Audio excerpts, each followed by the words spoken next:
પ્રમુખ સ્વામી મહારાજ ચાણસદ પ્રાથમિક શાળા ખાતે બાળ સંસદની ચૂંટણી પ્રક્રિયા સફળતાપૂર્વક સંપન્ન થઈ, જેમાં શાળાના વિદ્યાર્થીઓ અને શિક્ષકોએ અભૂતપૂર્વ ઉત્સાહ અને જોશ સાથે ભાગ લીધો હતો. આ ચૂંટણીનો મુખ્ય ઉદ્દેશ્ય વિદ્યાર્થીઓમાં લોકશાહી મૂલ્યો, નેતૃત્વના ગુણો અને જવાબદારીની ભાવના કેળવવાનો હતો. શાળાના શિક્ષકો અને કેટલાક વરિષ્ઠ વિદ્યાર્થીઓને આસિસ્ટિંગ ઓફિસર અને પોલિંગ ઓફિસર તરીકેની જવાબદારી સોંપવામાં આવી હતી. તેમણે ચૂંટણીના નિયમો અને પ્રક્રિયાનું પાલન સુનિશ્ચિત કર્યું હતું. આ ચૂંટણીમાં બાળકોને વાસ્તવિક લોકશાહી પ્રક્રિયાનો અનુભવ કરાવવા માટે બેલેટ પેપરનો ઉપયોગ કરવામાં આવ્યો હતો.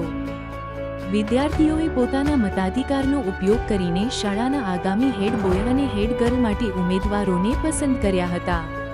મતદાન કરવા માટે બાળકોમાં ઉત્સાહ સ્પષ્ટપણે જોવા મળતો હતો અને તેમણે કતારબદ્ધ રીતે ઊભા રહીને પોતાના મનપસંદ ઉમેદવારને મત આપ્યા હતા.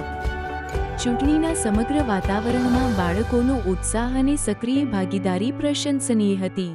ઉમેદવારોએ પોતાના પ્લેકાર્ડ્સ અને સૂત્રોચ્ચાર દ્વારા પ્રચાર કર્યો હતો અને અન્ય વિદ્યાર્થીઓએ પણ તેમને ટેકો આપ્યો હતો. આ પ્રવૃત્તિએ વિદ્યાર્થીઓને લોકશાહી પ્રક્રિયાના વિવિધ પાસાઓ વિશે શીખવવામાં મદદ કરી હતી. ચૂંટણીના પરિણામો ટૂંક સમયમાં જાહેર કરવામાં આવશે.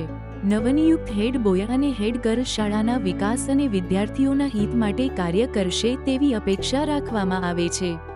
આ પ્રકારની પ્રવૃત્તિઓ વિદ્યાર્થીઓમાં નાગરિકતાના ગુણો વિકસાવવા અને ભવિષ્યના નેતાઓ તૈયાર કરવા માટે અત્યંત મહત્વપૂર્ણ છે.